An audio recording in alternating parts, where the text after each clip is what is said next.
Hello and assalamu alaikum everyone. Welcome back to the second panel of the 2024 LSE Future of Pakistan conference titled Pakistan's Economic Growth Agenda, The Way Forward. Before I introduce the panel, I'd like to invite our academic chair, Elise Toth, to make her opening remarks. Thank you so much. My name is Dr. Elise Toth. I'm an assistant professor here in the government department, and today I'm just here to make sure that we are upholding the LSE freedom of speech rules and regulations. Thank you. Thank you, Elise. In the face of persistent political upheaval, Pakistan's economic policies become subject to the electoral whims of its political leaders. With inflation rates bordering 30% and yet another narrow escape from default, this year's developments have been in stark contrast to the emerging Pakistan vision championed by political stakeholders. The World Bank has raised the country's human capital crisis, taxation structure, economic openness, agricultural evolution, and energy sector inefficiencies as key policy areas requiring urgent attention in 2024. To deliberate on Pakistan's pathway to sustainable economic growth, today's panel is comprised of a diverse range of economic perspectives. Our first speaker today is Professor Adeel Malik. Professor Malik serves as an associate professor in development economics at the University of Oxford's Department of International Development. He is also the Globe Fellow in Economies of Muslim Societies at the Oxford Centre of Islamic Studies and a Senior Research Fellow at Lady Margaret Hall, Oxford. Professor Malik has conducted extensive empirical research on economic fluctuations, political economy, and the role of institutions in development programs.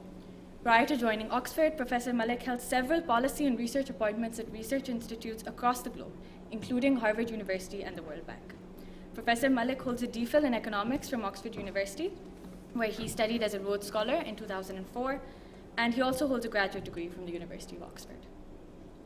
Our second speaker for today is Mr. Hamza Jawaid. Hamza is the co-founder of Bazaar Technologies, Pakistan's largest B2B commerce platform, serving over 200 SMEs through its suite of digital products. In less than 4 years of founding, Bazaar is Pakistan's leading technology startup, having raised over $100 million from top global venture capitalists and employing over 2,500 people in the country. Bazaar's growth story was recently featured as a case study at Harvard Business School. Bazaar is also the recipient of the Prime Minister's Award as a leading tech company. Prior to starting Bazaar, Hamza was a consultant at McKinsey & Company in Dubai and is also an LSE alumnus, having completed his undergraduate degree at the school in 2015. So welcome back to Hamza. Today's panel will be moderated by Ahmed Nauraiz Rana. Nauraiz is an economist with the World Bank Group in Washington, D.C., working on the design and implementation of business and investment climate reforms targeted towards poverty reduction and business-led growth. Previously, he has worked with the International Finance Corporation and UNDP on areas of private sector development focusing on employment, entrepreneurship, and market creation, with an emphasis on gender mainstreaming and digitalization. Nauraiz holds a dual degree master's in economic development and public policy from Columbia University and the London School of Economics, so welcome back again. And he also holds a bachelor's in economics and finance from the University of Waterloo.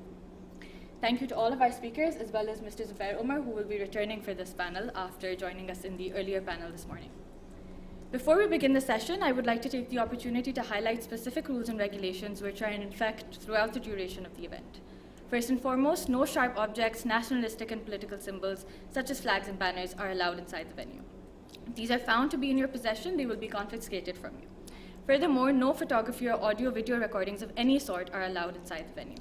Additionally, no liquid or food is allowed inside the venue.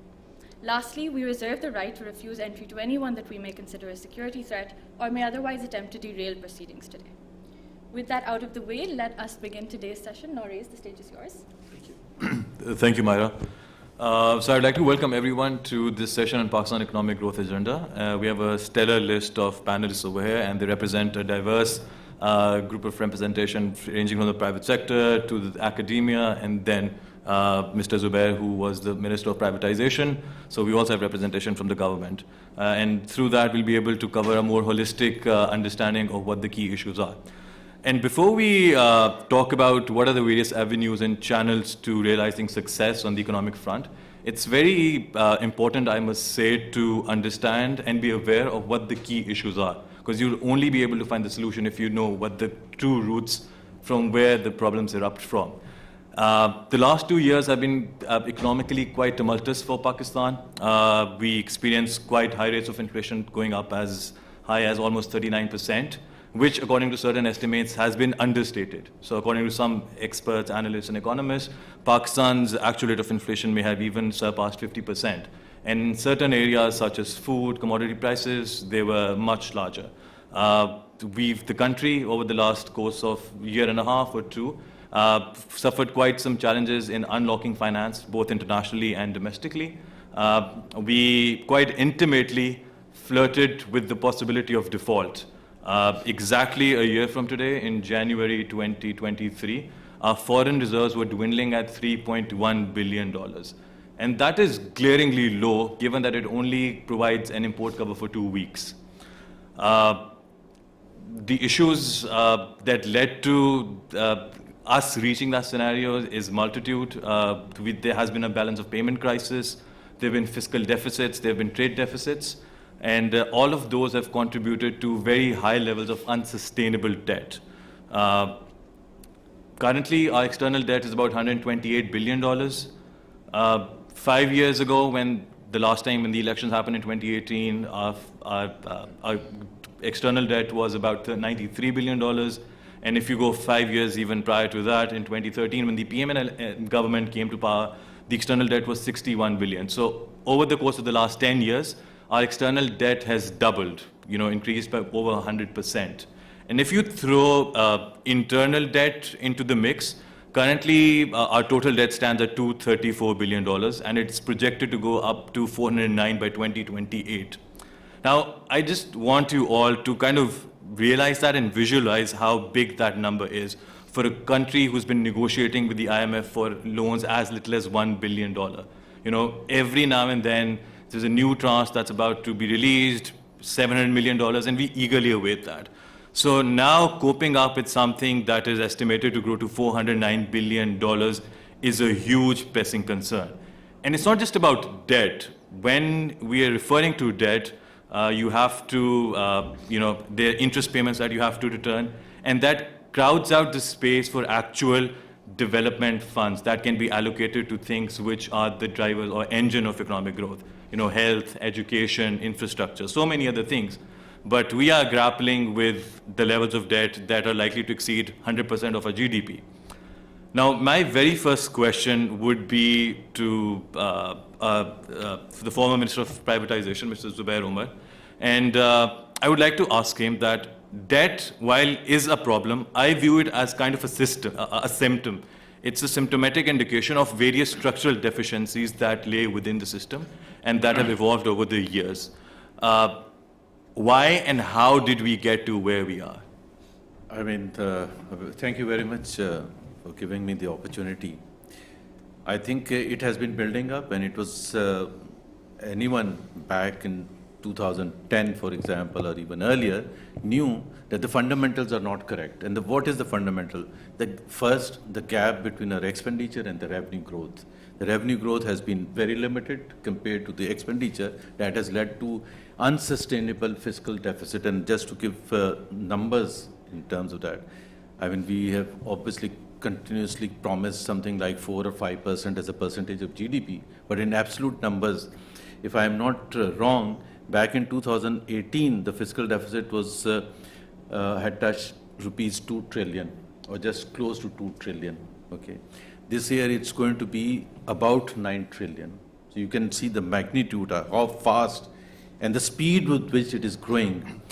The same is about the current account deficit or the trade deficit, because our exports, the sources from which we can earn foreign exchange are much limited compared to our needs for imports, and imports are required for economic growth, because if you restrict imports, then obviously you are restricting growth, which then converts into unemployment, lower taxation, and all of those things. In my view, obviously debt is a serious crisis. Only this year, just to have a sense of the magnitude of the problem, this year our interest payment, just the interest payment, is going to be 8.5 trillion rupees. And a total net revenue, which is net revenue is after the center has given share to the provinces, we will be left with borrowing just after debt repayment.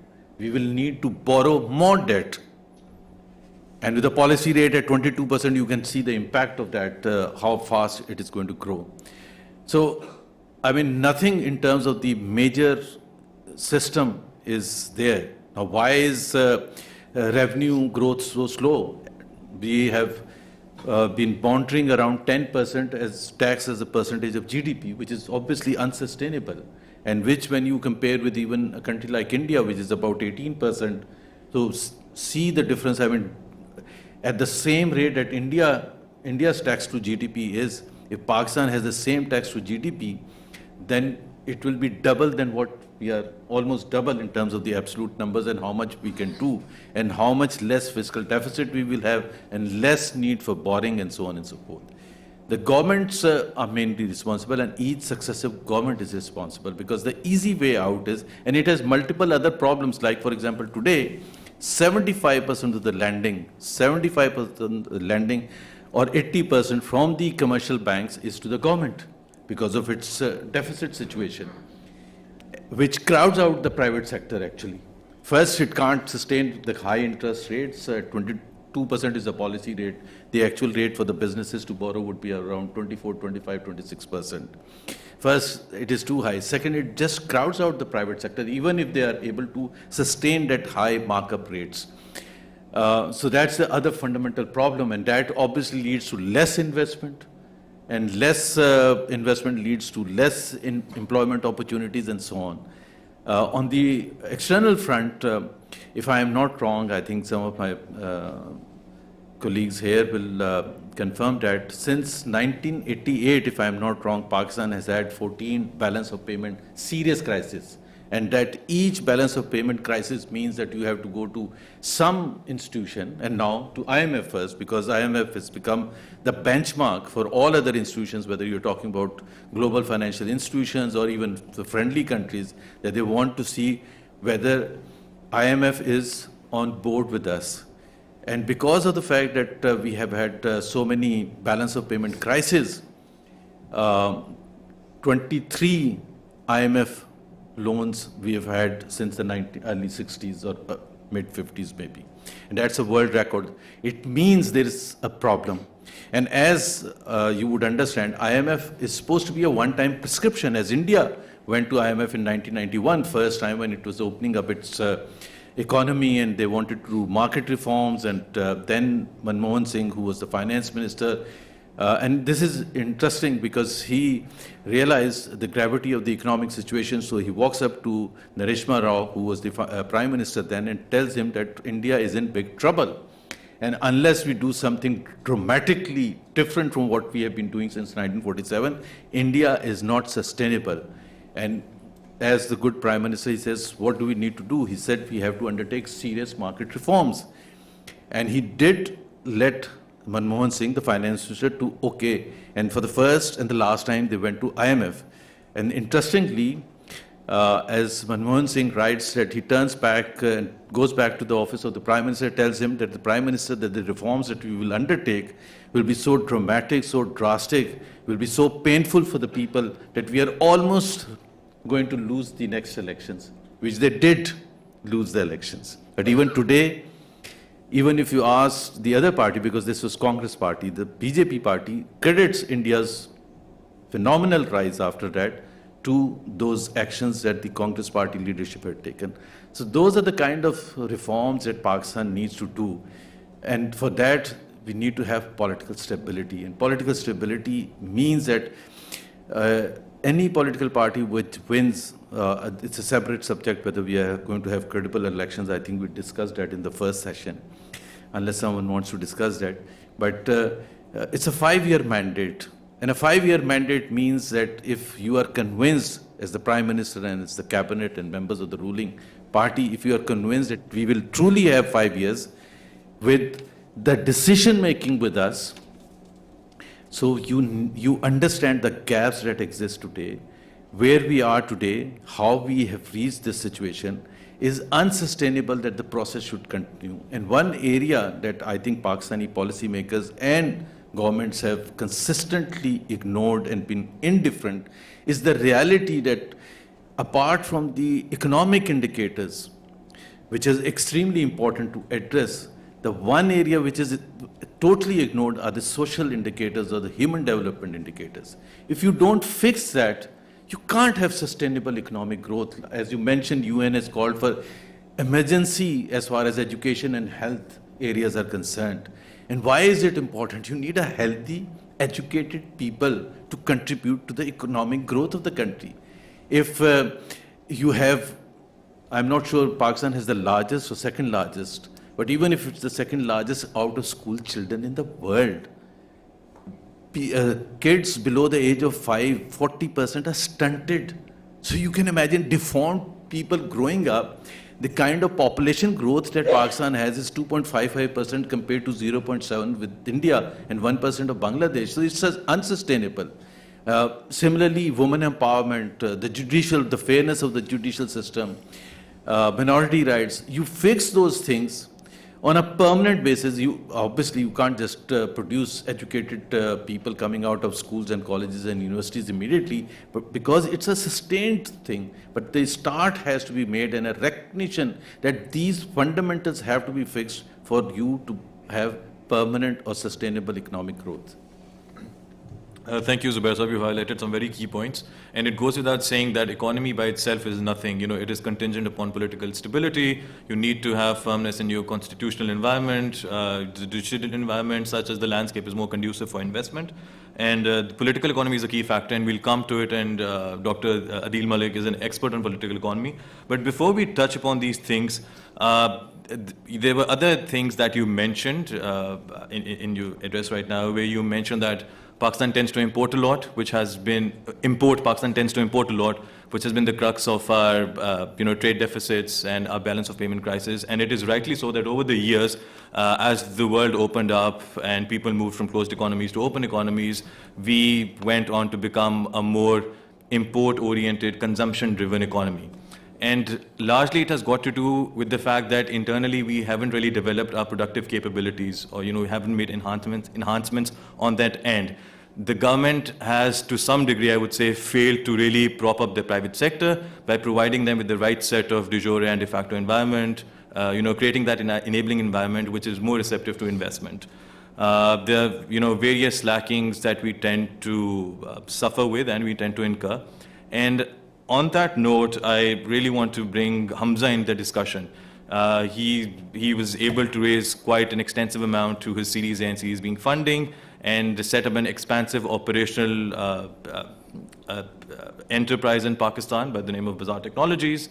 On that end, Hamza, what were some of the key challenges that you faced in working with the government or in setting it up, the de jure environment related to licensing, permitting processes, or dispute resolutions, things like that, which can enable or at the same time kind of disincentivize businesses from registering, or if they've registered, growing up? Because you need a system that is effective, that is efficient, and the role of the government should only be that of the facilitator. Because right now in the world, you look at any developing or developed country, 9 out of 10 jobs are being created by the private sector. It's not the government's job to provide you with employment.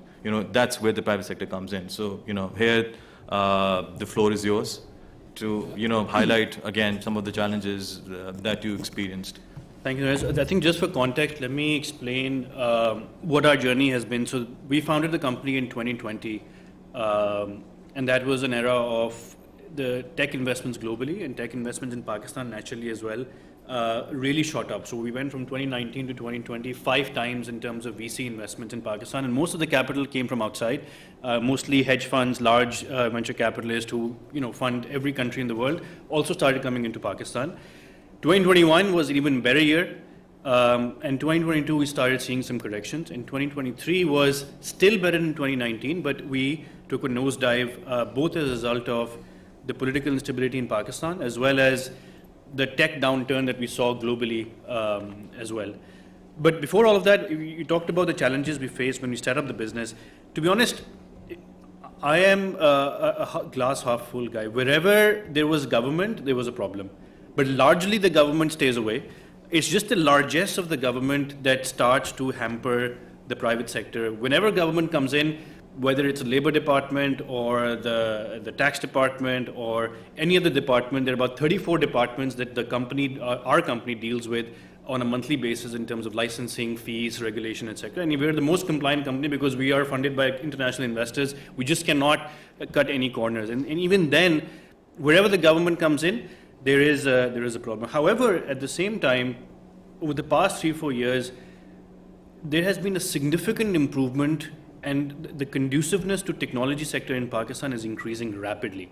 I say that despite all of the stuff that's happening politically and economically, there is and I'm 30 years old, I represent the 40th percentile.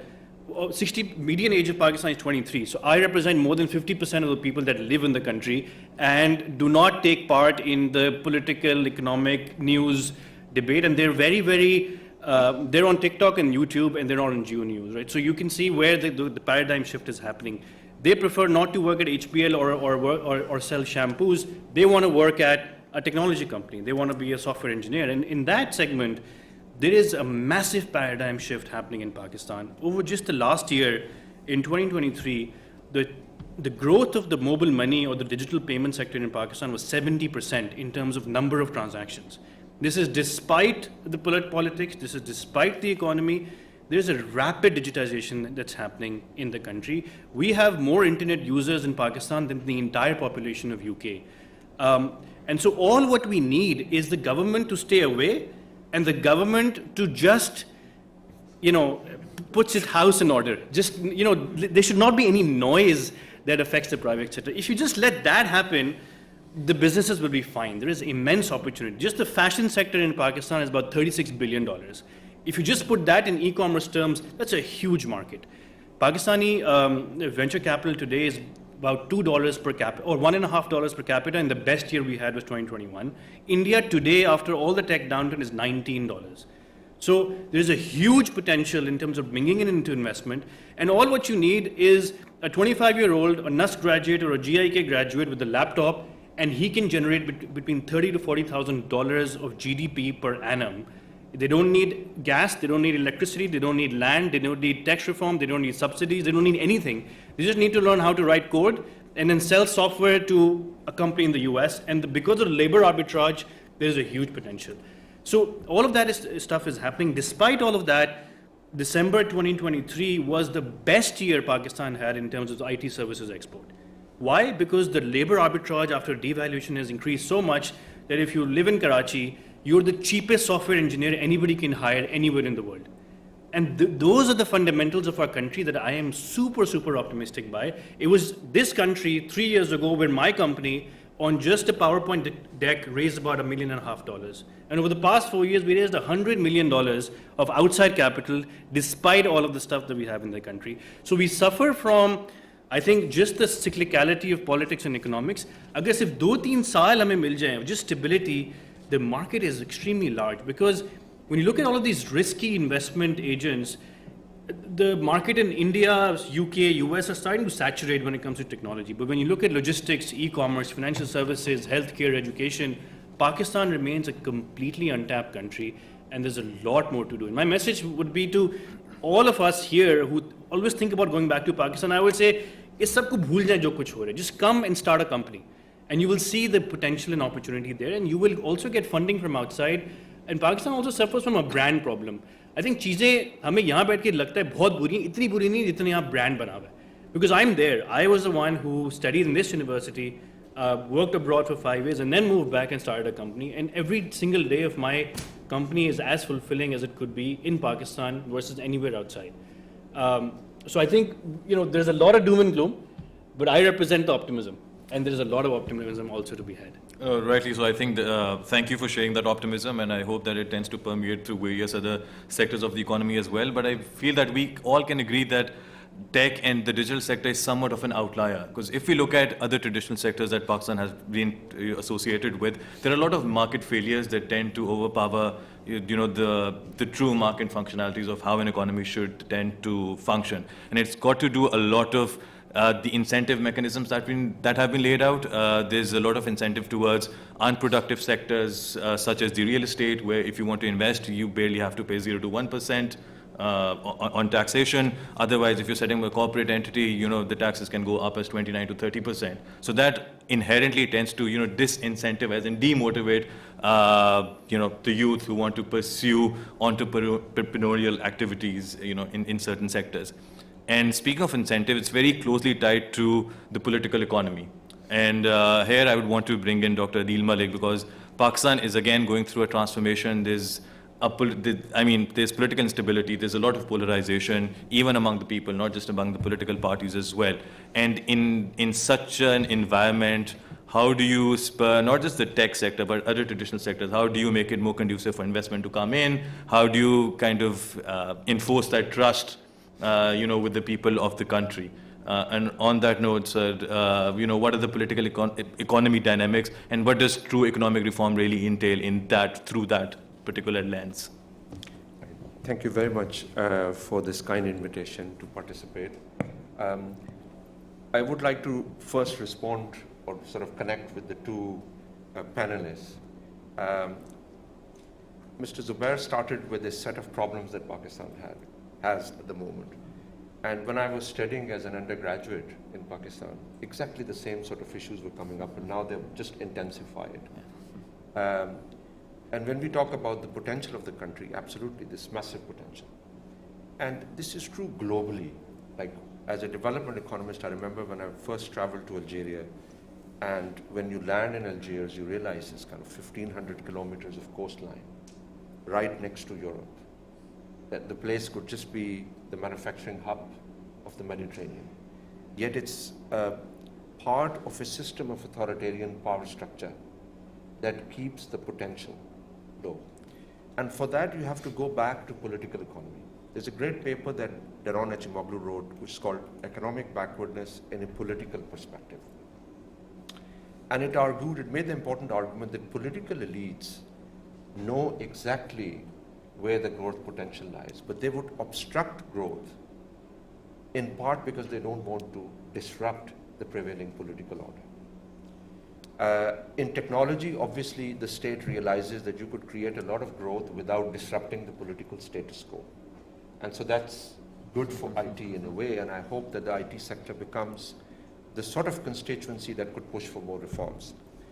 But one reason reforms don't happen is because of what we call in political economy, sorry, I'm still in that tutorial mode, it's called the commitment challenge. And the commitment challenge is a challenge that's everywhere. Wherever in the world you've looked at fiscal crises, they have political roots. You think about Lebanon has, a fiscal Ponzi scheme. You think about what's happening in Egypt at the moment. Very similar circumstances, right? Debt is exploding, the interest payments are growing, they're outstripping other kinds of expenditures. But the system doesn't permit. Why? Because the economic reform that is required to stabilize will be hurtful for those who are in power. That's the commitment challenge, right? So the two things that you require for a state is monopoly of violence. This is again textbook thing, monopoly of violence and ability to extract taxes in an equitable and fair manner. Now in Pakistan, you have a real problem of economic viability of the model that we are pursuing. Right? And this has become quite apparent since the 1980s. We are struggling with fiscal deficits, we are struggling with current account deficits, both are interlinked. And as Mr. Zubair argued, the fiscal crisis was very simple. Just as the IMF did multiple reports, many of them are blue book reports, secret reports, they were issued later on. We know exactly, even from this university, Mr. Sham Ahmed, who's one of the best global experts on taxation, wrote a report for tax reform. And technology is available. Nadra tried to fix that, right? To provide an example where you could use digitization to implement tax reform.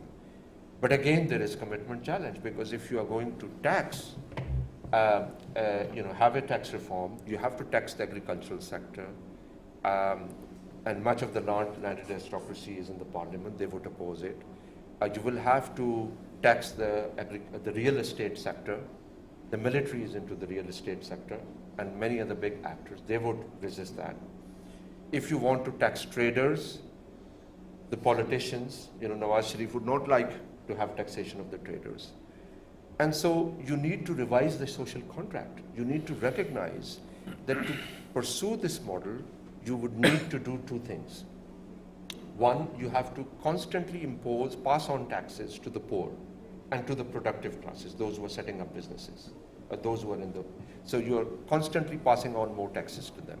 So the tax burden will be passed on to the poor and the productive classes. So the poor are subsidizing the rich that way. Second, you have to take debt from international markets, and to take debt for a geopolitically significant state like Pakistan, you have to forfeit your sovereignty. You have to part of a big geopolitical project every few years to sustain yourself. Now, in all of these situations, obviously, and in fact, that's the fiscal side. The current account side, I wrote recently a paper, it's called Obfuscated Liberalization, How Special Interest Groups Capture Trade Liberalization, where I looked at Pakistan's most profound episode of trade liberalization, which started after Musharraf, 2001 onwards. Ishrat Hussain and others came on board, and they tried to reduce tariffs. There was the liberalization of trade, but post-2008, you see the emergence of other types of trade barriers. So tariffs, the taxes on imports were coming down, but then regulatory duties were going up, non-tariff measures were going up. So there was a reversal of trade liberalization. And I studied through product-level data, sector-level data, of which are the politically connected firms. There was a very interesting report called Who Owns Pakistan by Shahid Rahman. He was a journalist, the kind of 42, 43 groups. And I looked at where those groups operate, and you find that in all those sectors where those groups operated, there was a reversal of trade liberalization, with the result that 2001, as the period of liberalization starts, even a shallow one, by 2021 we are back to the same level. Now, these groups are part of what I call the system of authoritarian power sharing. Whichever government comes in power, one of the members of these big business groups will be part of the cabinet. So it doesn't matter whether PMLN comes, whether PTI comes, whether People's Party comes, they will have their way.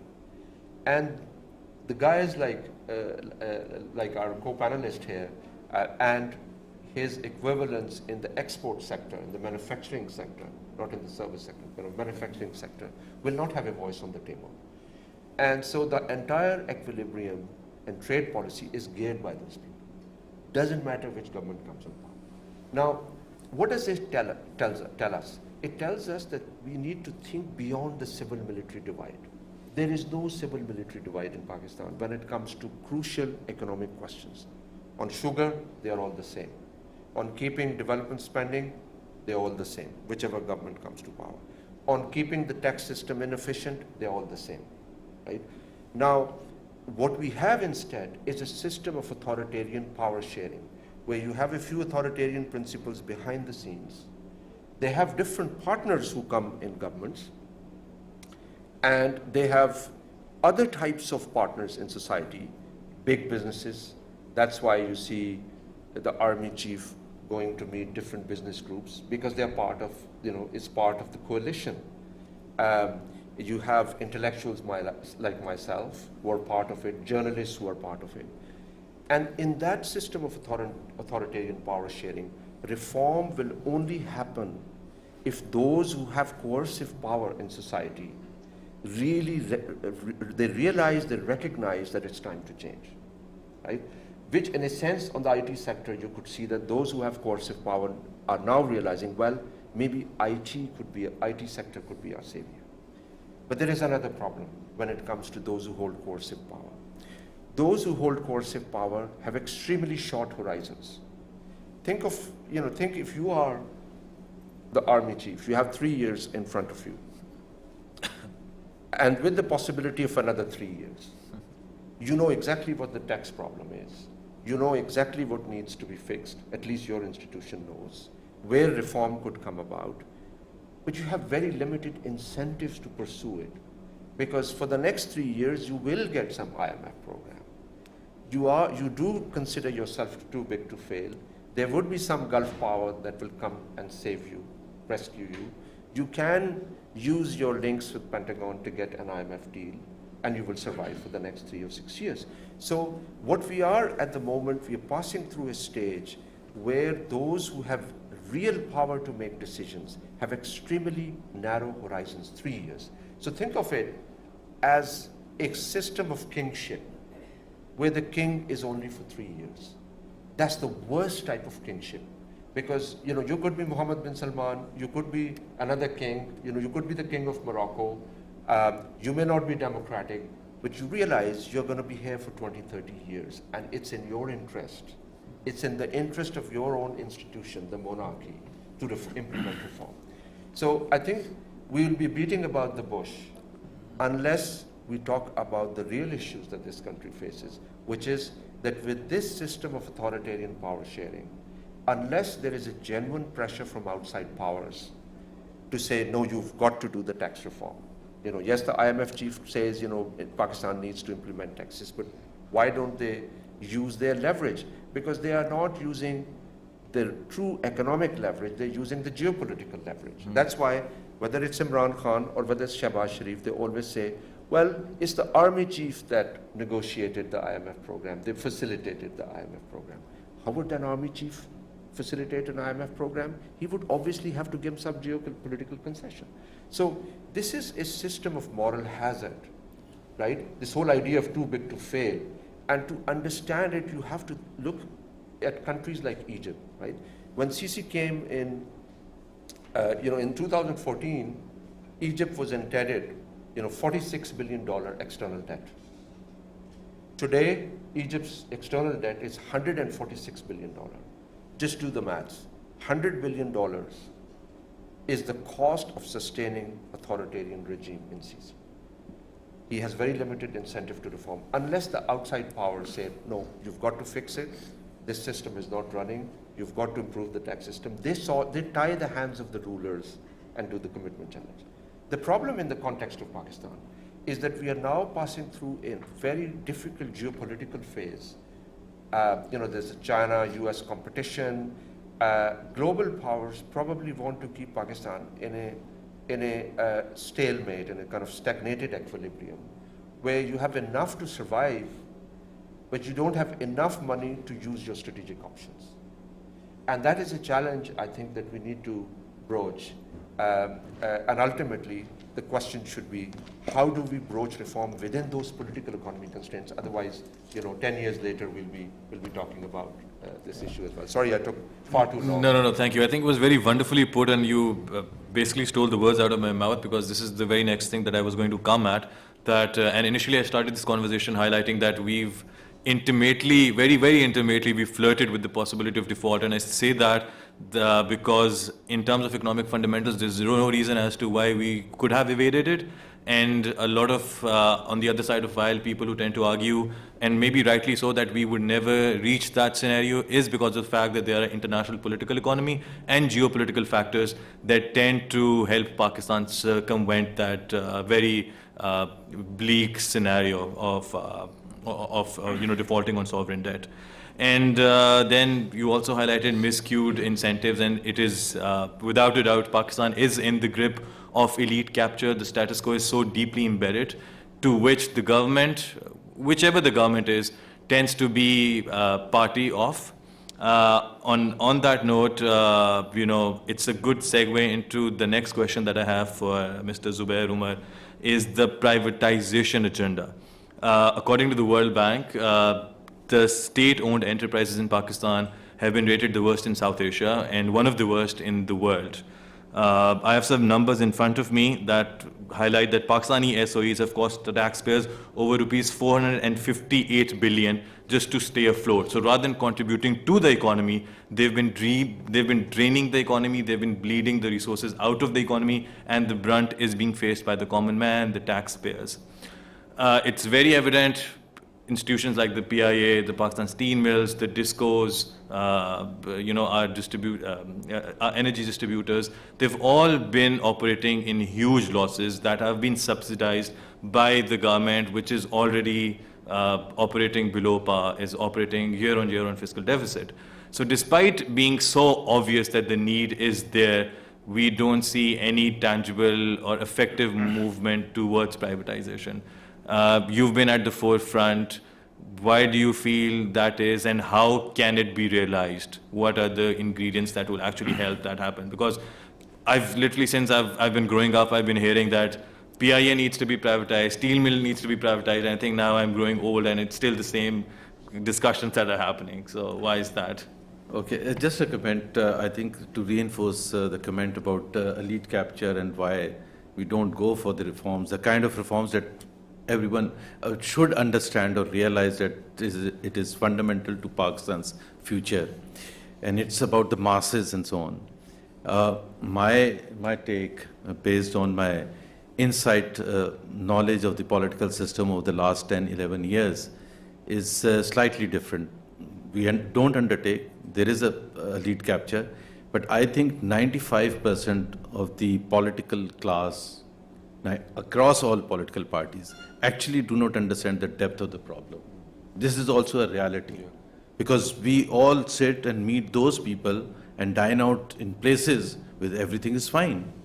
Our children go to the best private schools in the world, ultimately coming to LSE and Harvard and Oxford and so on. So where's the problem? Actually, I am telling you, 95%, I mean, in a meeting more than once over the last couple of years, not more than once, it's about a dozen times, people call me inqilabi when I say that, say 40% of the population is below poverty line. The middle class has been absolutely bundled out. They can't have the kind of life that the middle class must have, and what it needs to take to get Pakistan out of this trap. So there is a lack of serious understanding. And that brings me to the question of privatization. The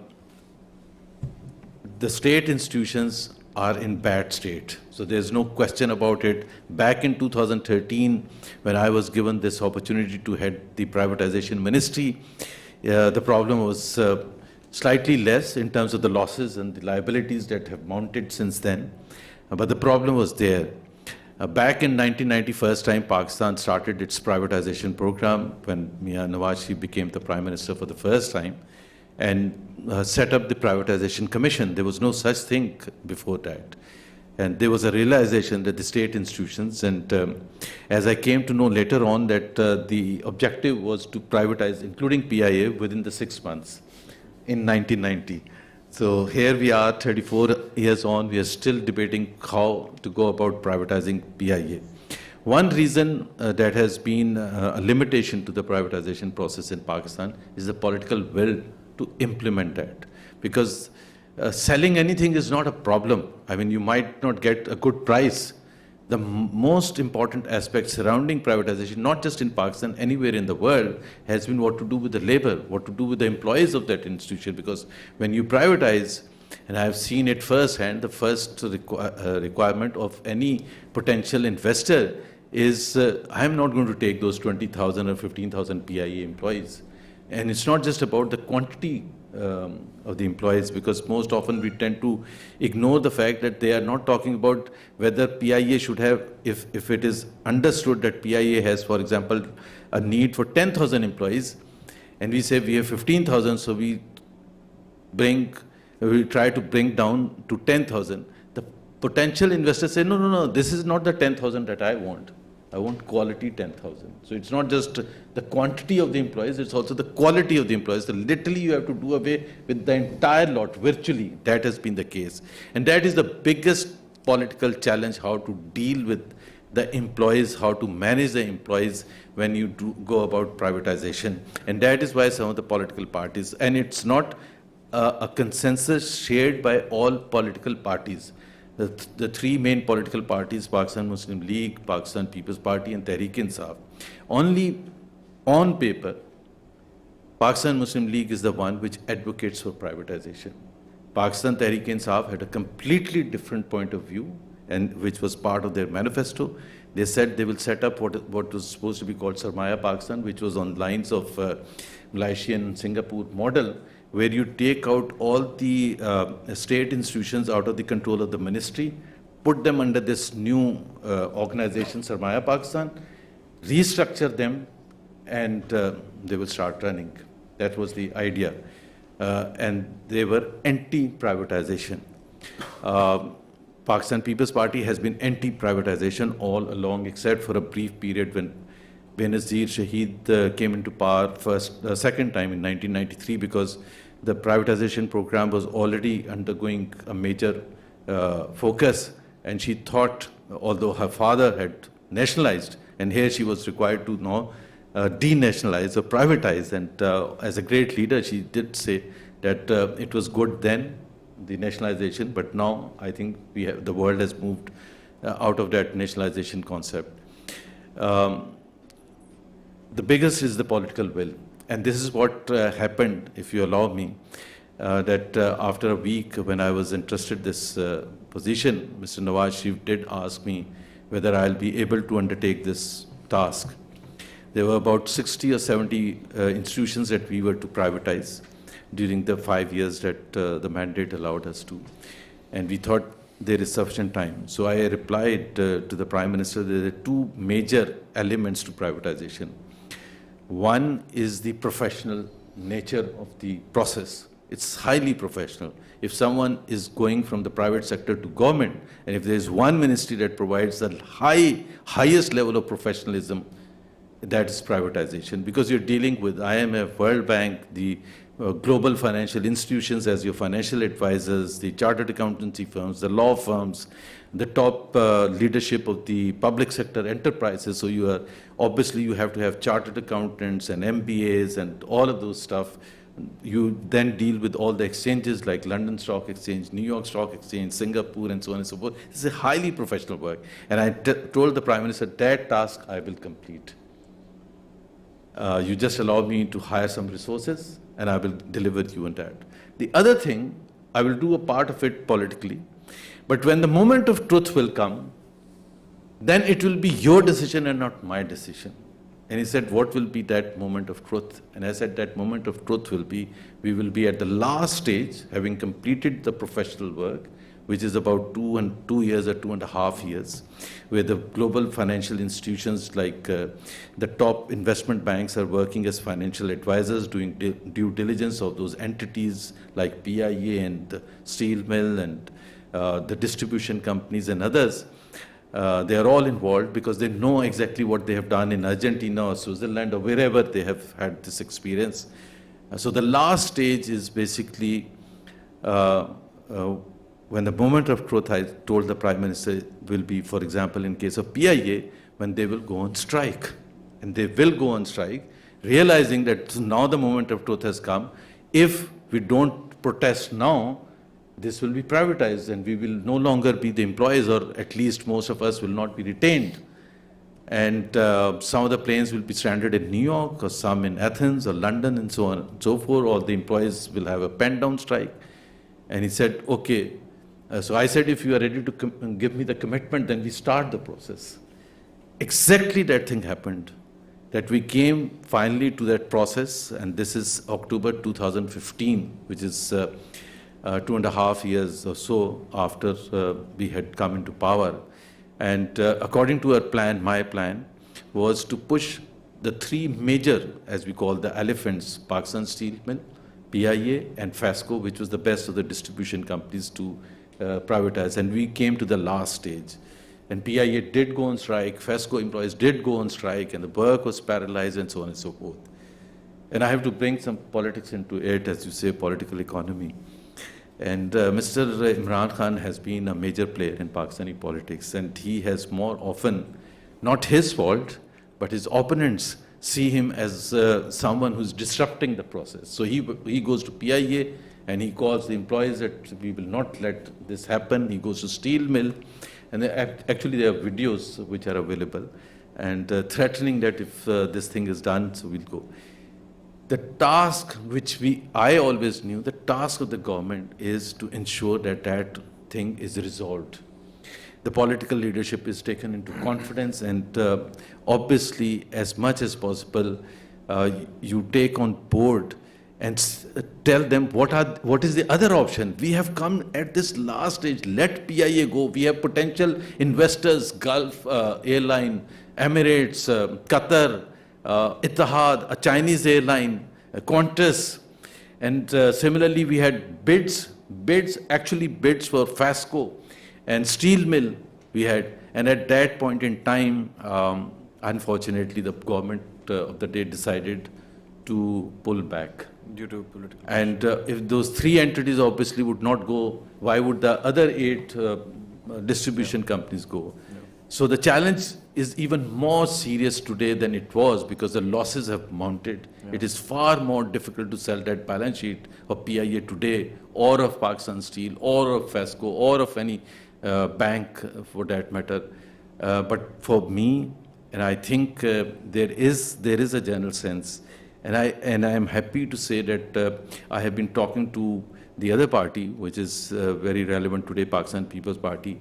And in Bilawal Bhutto, I think they have distanced themselves from the policies of the past, and they do understand that privatization is the way forward for Pakistan. So let's hope and pray that we find enough buyers for those loss-making entities that we have, and we can push this agenda, which has obviously been a nightmare for Pakistan. And it's not just the loss-making, which is obviously a headache. It is also the quality or the lack of quality of service for the people of Pakistan, because they have a choice between flying PIA on the domestic airline with 3 other private airlines who are doing exceptionally well. They are producing profit, PIA is losing money, and on the international we have a lot of other options. So PIA obviously is literally, the other option that someone had suggested was, if you can't sell, just close them. Whatever debt they have, I mean, at least it stops here. Yeah.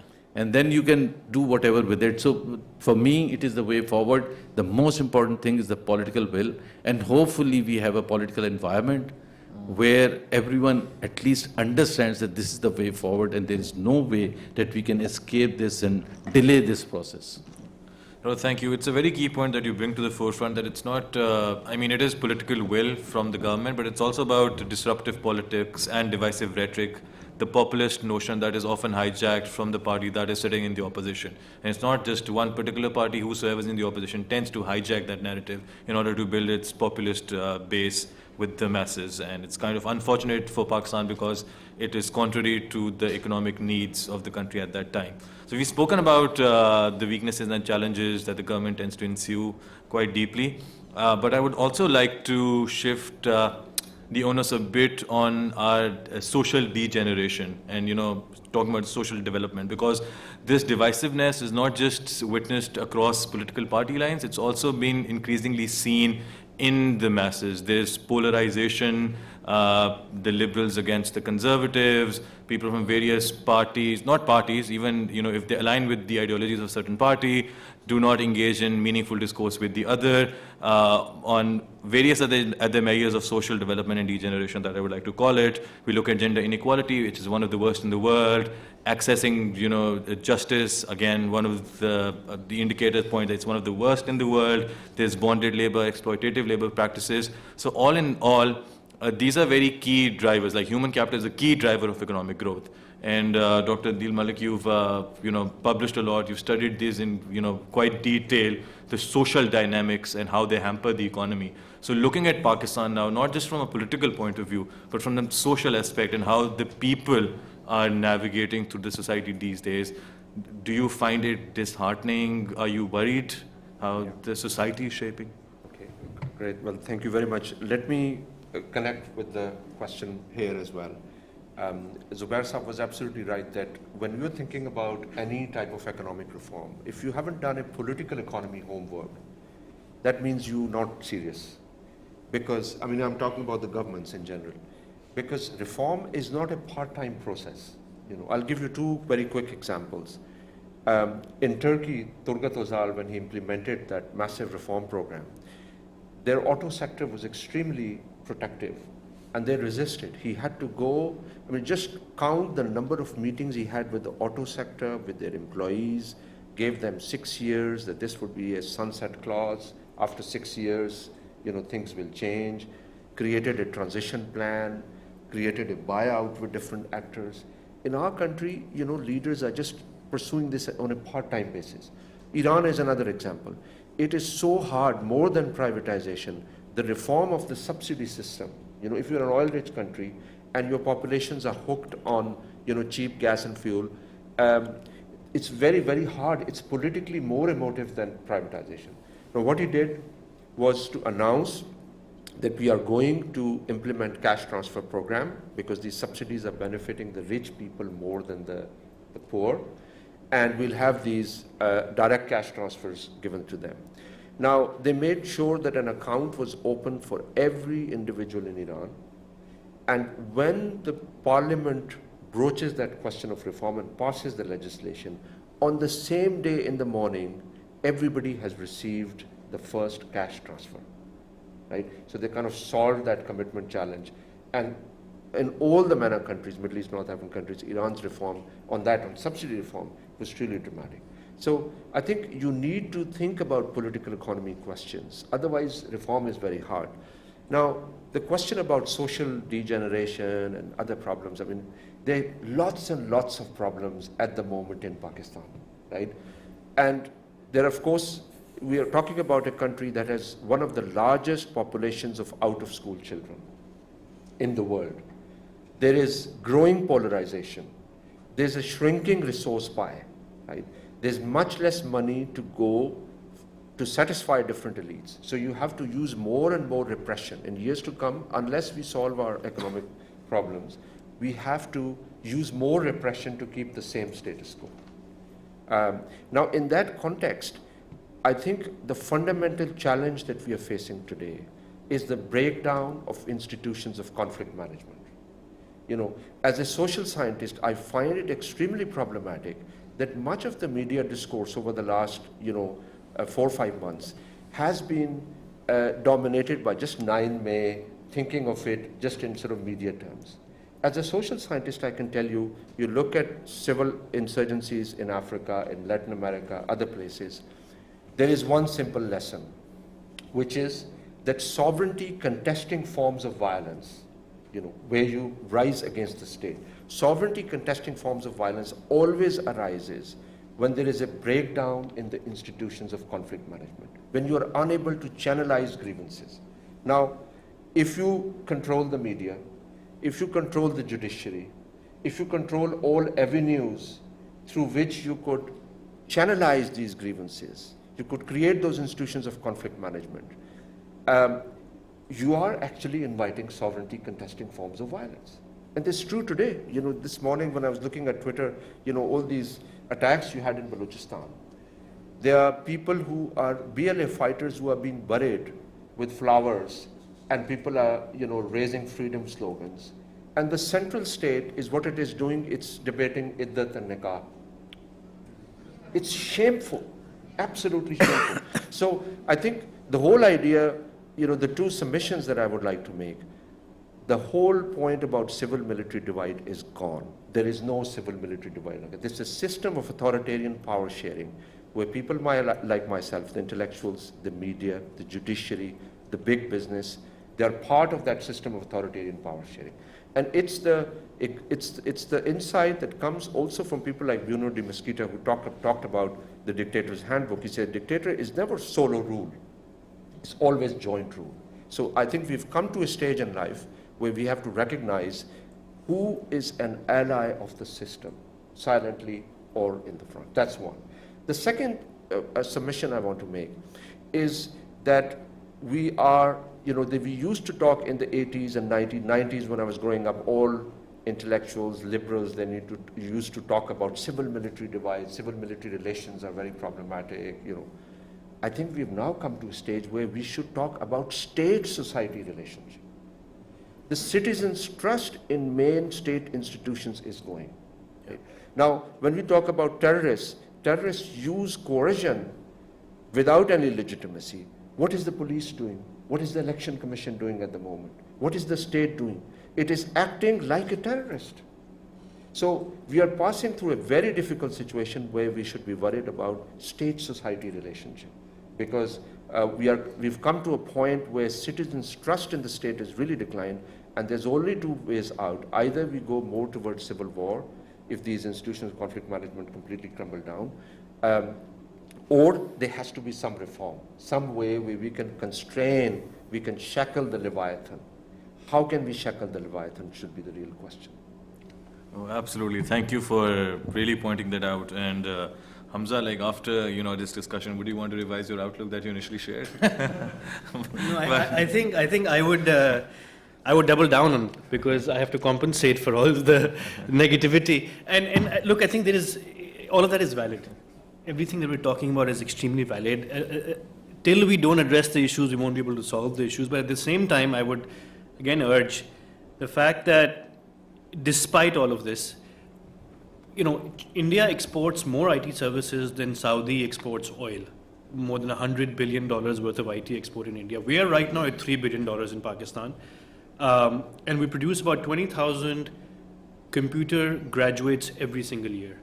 And like I said, all they need is a laptop, an internet connection, and the ability to write code, and we can sell software just like India does. Because we have so many people, I think that's one of a saving grace this industry could be for the country, because it doesn't need much to prosper.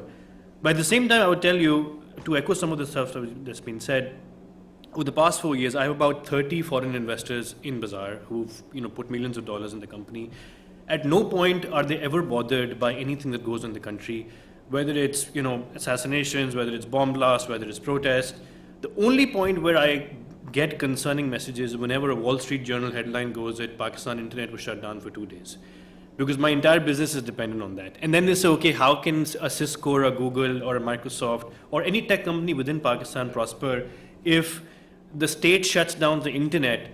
And we're hearing that before the election as well, we're expected to maybe shut down the internet. And I'm thinking about how my business is going to run for those days. So like I said, the only thing my industry needs is the state to just leave us alone, and we will be fine. And there is so much to be hopeful for. If you come down to, let's say, Islamabad or Peshawar or Lahore, a Kiryana store, in my business digitizes Kiryana stores across the country. A Kiryana store in Tarnaul or Sheikhupura or Khanewal is more digitized than the off-license or a grocery store in London. Because they have a very cheap 4G internet and smartphone connection, they are online, they are on YouTube, they are on WhatsApp, and what we did was just created a simple Android application so they can order dal, chawal, atta, chini, all the stuff they sell at their store, and get credit against it as well.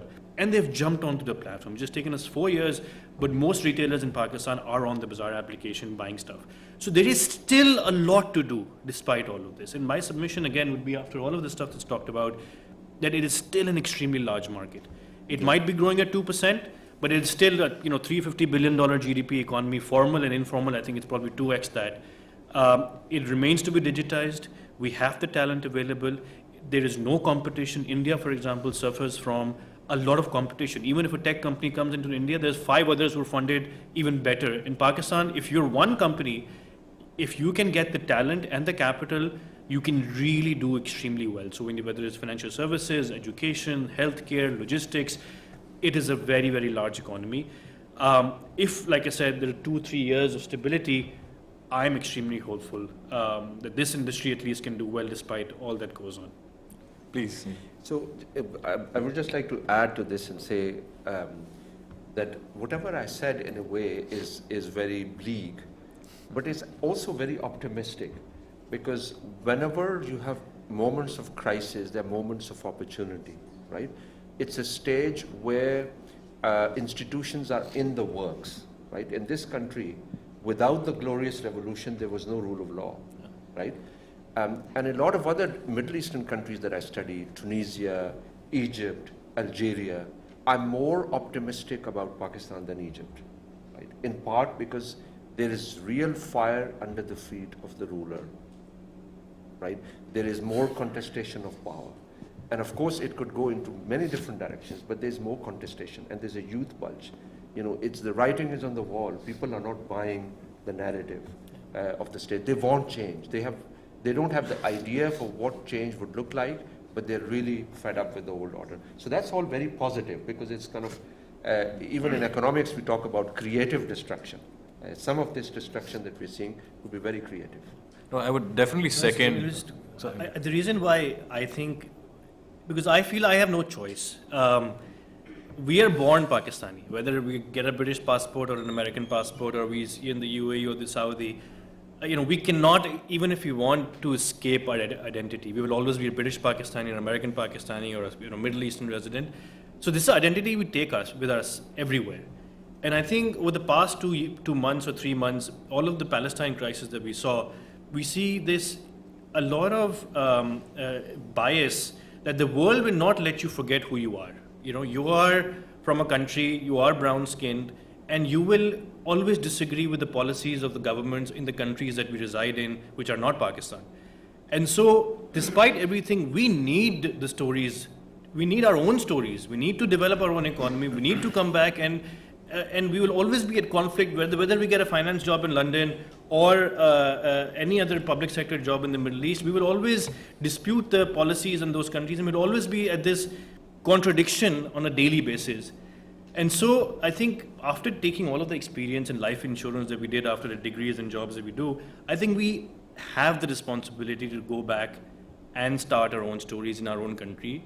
And only through that are we able to sort of create that center of power and make our country do better despite all of the challenges, because we have no other choice. We cannot escape the identity whether we like it or not. Thank you. I would like to mimic and second all of what you've shared. And like we initially started, that the point is not to criticize Pakistan, but if you want to kind of curate the way forward, you actually need to go back and realize where the key issues lie. And that is actually just like a sort of introspection into where the opportunities are. Otherwise, everything's futile. You don't know what's the right silver bullet. And before I open it up to the audience, I just want to add one other particular thing, that while we talk about reform agendas, we talk about privatization, we talk about private sector development, we need to keep the human in the center of the policy. We have to create human-centric policies and ensure that if we are able to generate greater revenue in taxation, it is being allocated towards development-oriented goals and objectives. Otherwise, it is futile. And likewise, if we're able to prop up the private sector, there's a responsibility of the private sector to ensure that it does not underemploy. Unemployment is another issue, but like underemployment is when the market is not, remunerating you for the right capabilities, what your market wages are. There's no exploitation. There are inclusive practices which tend to, encourage women to be part of the economy as well. So there's a responsibility of the private sector as well, because the brain drain that we see happening in Pakistan is because of the fact that people feel that they're not being rightly compensated by the private sector in Pakistan, and thus they tend to move abroad. So, there's equal responsibility that needs to be shared by the government, by the masses, and also by the private sector. We need that social cohesion. And on that note, I would like to open it up for questions from the audience. Please state your name, your question, and who you want it to be addressed with. You raised your hand first, so please. Thank you for giving me this opportunity.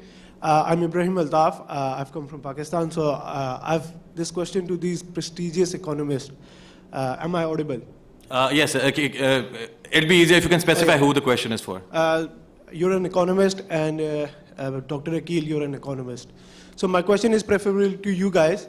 How our economy sustain at 22% discount rate? For example, we've been financing our fiscal deficit, which has soared enormously after our discount rate has reached 22%. We are just fueling inflation, which is about to come in next 1 or 2 years. I think 1 year has passed by with the discount rate at 22%. And a year later, we'll be facing the inflation which has been created by 22% discount rate. So if we cut that down, we can save that inflation which we are going to face in years coming by. So the argument that comes in favor of a higher discount rate is that we cut down the imports. We try to control the import bill. But we've seen that in the past 1 year that Pakistan has administratively managed to control the imports. We've been right now, Sagdar was criticized for that he's been controlling imports administratively. But the caretaker finance minister is also doing that. And our imports are at $4.6 or $4.8 billion each month. So we're still doing that under an IMF program. So what if we cut that down? And if you allow me, I have a second question to as well. We'll just keep it to one per person, if that's okay. If you don't mind. We can only answer one, but yes, you can. The second one is a little slighter different, but that is what I think, that if we try to cash subsidize our exporters, because our exporters do not have that potential to export and increase our exports from $30 billion to $45 billion or $50 billion. But if we try to eliminate their international differential from directly giving them the cash, so I think I haven't done any research about that, but that is what I think. We can substantially increase our exports, and the money which we pay just to save, just to finance a government at 22%, that money we can, if we put it in exporters basket, that is subsidy which everyone oppose, but we can raise our dollar earning, which it's a working capital investment. We'll only invest in 1 year for 1 year, and then we'll roll over for the years to come. The question is clear. Yeah. Yeah, I mean, I think very briefly, when you think about the discount rate, again, it's a very proximate factor. Obviously, you have pressure from the IMF to increase the cost of borrowing because the primary source is the government. And in fact, at this moment, the net credit to the private sector is negative. You know, that really says something. So you really have to reform, you know, just tinkering on the margins would not do. Same for exports. When you think about the export finance schemes, export reimbursement schemes, I had a colleague at the World Bank, Gonzalo, who was working on trade, and he was, you know, the bankers cannot say that, the World Bank cannot say that, but he was saying there's a lot of political influence, particular kinds of lobbies that benefit from the way we finance and reimburse our exporters. The technical fix is not that difficult, but you've just got to create a situation where those in power would, you know, really need to fix that, and they have the incentive to do that. The only thing that I'd like to add, I mean, your concern is valid. I mean, 22% policy rate is unsustainable for businesses. And if the businesses don't grow, the country does not grow. So you have to have a balance between keeping an eye on the inflation, which is coming down, which is obviously expected to further come down. But this time there was an expectation that the policy rate will be dropped in line with what has been happening in the market. But I think they have kept it at the same rate. By the time the next monetary policy comes in March, the new government will be in power, and I think they would like to take the benefit of reducing the rate. Yeah. Please, I'm really sorry. No, we have to give everyone the chance, and in order to respond to the. Yes, please. Can I go? Assalamu alaikum. Khurram Iqbal. My question is to Zubair Umar Saab. I actually, obviously, it's so nice of you to explain the privatization process. Thoda sa uncha bol. So nice of you to explain the whole privatization process. And I know obviously it's been going on since I was growing up as well in 90s. But the main thing is actually, the question is that you have been given a problem and you have to resolve a problem. Whether it's actually you or your team or the whole government, is it that hard to solve the problem for so many years? I mean, the solution is not just only to privatization. Solution is to actually find out the best way forward, right? And as Adeel Saab mentioned as well, why do we actually go for 2 years or 3 years and then give up? It's like actually the army is gone to solve a problem, and when they see the mob in front of them, and they just back off and then forget about it for the next 3 years, and then come back again and then start the same process, 2 years, and financial institution, everything has come up, and then again, everything is switched off. So why don't we actually continue? Or if you think actually we need some stakeholders, the main key stakeholders in Pakistan, and sit down first and find it out, do we want to solve this problem? It could be actually transition, talking to the staff and this and that. I think in this room, people have to also understand what I pointed out. There are 3 major political parties, 2 are against privatization, as per their stated policies. And I don't think so those who overwhelmingly support a party but still call that state institutions must be fixed have forgotten that commitment that we don't want to go for privatization. That's the stance of PTI and People's Party. So when you are in politics and in the government, you need to have a conducive environment. I'm not saying what your initial point was, that the responsibility is on the party which says that we want to privatize and still does not end up privatization, and that's the responsibility that I own, that failure that I own on behalf of the party. But I explained the reasons. I think this is time for major political parties, and I have personally tried to go to the other political parties and question and ask them for an alternate solution to fix this thing. You can't just say that we don't want privatization, but you expect PIA to start becoming profitable. It's not happening. Pakistan Steel is closed for 8.5 years, almost 9 years closed. We're still dishing out money to the employees who are sitting there. So if that is the state of affairs, and there are other institutions who are also responsible, because the start was by Chief Justice Iftikhar Chaudhry, because it's important to mention here the damage that was done. Pakistan Steel was privatized in 2006. It had a very good price considering the state of affairs, and it was undone. It was not just the reversal of Pakistan Steel Mills privatization, but it was the reversal of our entire privatization program, which stood at a standstill for the next following 8 years. Nothing happened. And no financial institutions was ready to, global financial institution was ready to participate in the process. That includes Citibank, which was the financial advisor in that original steel mill case, Merrill Lynch or Bank of America or Credit Suisse. They were literally saying, we are done with Pakistan. So Pakistani leadership, all institutions must also recognize that when populist decisions are taken, how much damage it is done to the country for a sustained period of time before you can convince others, no, this time we are serious, this time we want to undergo. But yes, the responsibility rests with whichever party commits to do and then fails to do it. I think this is now the following 5 years will test the will of the next government. Yeah, and before that, actually, I just wanted to get back to the question about export. I think it's a very key economic question.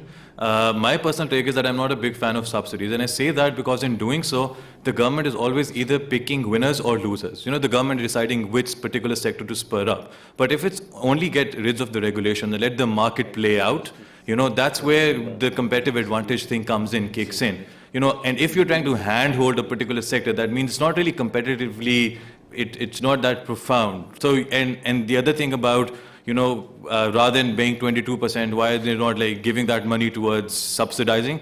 We're already operating in fiscal. So our fiscal deficits are like 8%. So we're already in the negative. We don't really have that kind of money that we can continue to subsidize other entities. So that is that. And yes, Alim, you have a question. And please, I would request everyone to keep the questions brief. Yeah, of course. So my question is very short, but my question is to Governor Saab. So we have Hamza here, who represents a newer way of thinking, and which is probably more in line with what India is kind of undergoing right now. So my question is, does the political class of Pakistan have that appreciation for those newer ways of thinking, which are required to survive in the current world, especially when value creation comes from venture capital, comes from startups, comes from new ideas? So essentially, does the political class have enough of an appreciation for those models? And if not, what must it do, or what must the private sector do to bring that sort of appreciation?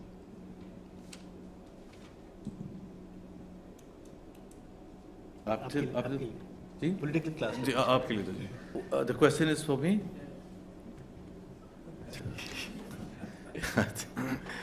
Okay, I mean, whether the government of the day, I mean, because we are talking about a caretaker government, so I actually don't know, except for the fact that Mr. Umar Saif, who is the IT minister, has better understanding than most of the other or former ministers who have been in governments over the last few years. Whether Mr. Umar Saif will be there or not, because that will be a major loss for Pakistan as far as I am concerned.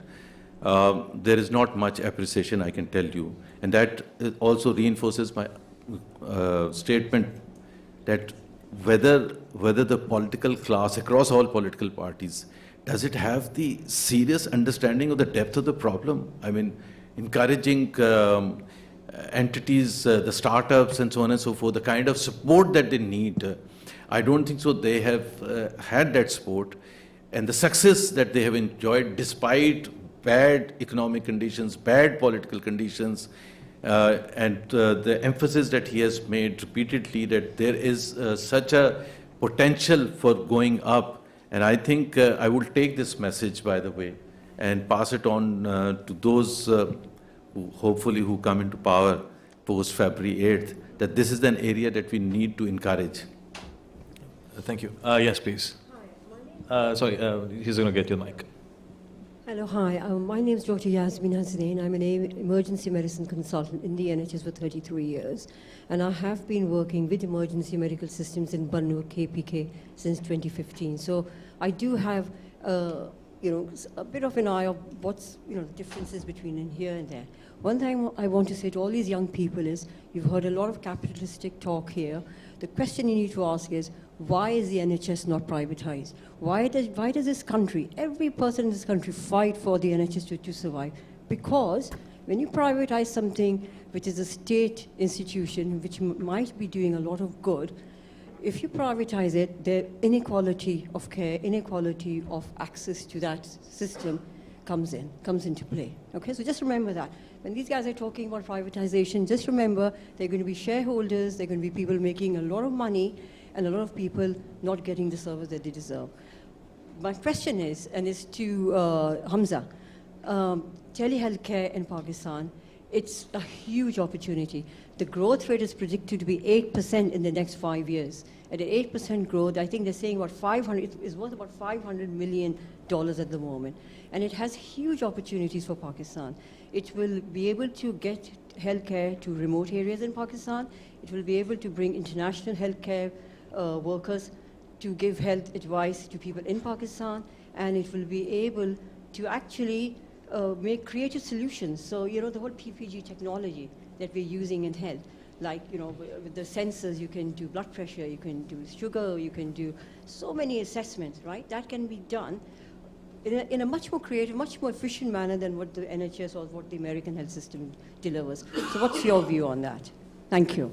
I think there's a lot of exciting work happening at the ground stage in telehealth. So there are a couple of companies called Sehat Khani, there is a company called Marham, and what they've just started to do is a lot of medical graduates in Pakistan, especially female medical graduates, they graduate out of medical college and they get married, and then they are not very productive of their degree. So what they're doing is they're connecting those doctors who are trained doctors with the mass market, and bringing both the cost down and then making all of those qualified doctors a lot more productive. So yes, I think there's a lot of stuff happening. I think the only thing, the challenge right now is availability of initial capital for companies to start, because initially all tech companies are loss-making and they need equity injection to start. There are a few venture capital firms in Pakistan who can give you the initial funding, so about $1 million, $2 million. But beyond that, when you really want to scale to a large market, you are dependent on foreign capital. Now, the challenge of foreign capital right now in Pakistan is that when Bazaar raised funding, we were at 170 to $1 in terms of PKR to USD. Now we're at 280. And the international investors are always thinking about the dollarized returns, and when there's devaluation, they don't factor that into that. 2000 to 2020, Pakistan's average devaluation was 5 to 6%, and you could always bake that into investment thesis. But 2022 to 2023 was a complete shambles, and so that is the conception that we have to change. So, like I said, 2-3 years of currency stabilization will yield more investment into tech sector, and telehealth remains one of the largest, most exciting sectors to be digitized in Pakistan today, because we have a lot of people and they have a lot of health issues, and technology can solve that. With AI as well, there's a lot of AI solutions that is bringing the cost of healthcare down significantly, and so the health equality that you talked about, technology can play a huge part in bringing that into Pakistan. Thank you, Hamza, and thank you for raising the question. I think in the interest of time, we'll have to now end the discussion. And I have to again thank our panelists for a very insightful and stimulating discussion. It was an absolute pleasure having you and engaging in this discourse. Thank you, Nauraiz, and thank you to the audience for your questions. That brings us to the end of our second session. Thank you to our speakers, Professor Malik, Hamza, and Nauraiz, for their invaluable insights.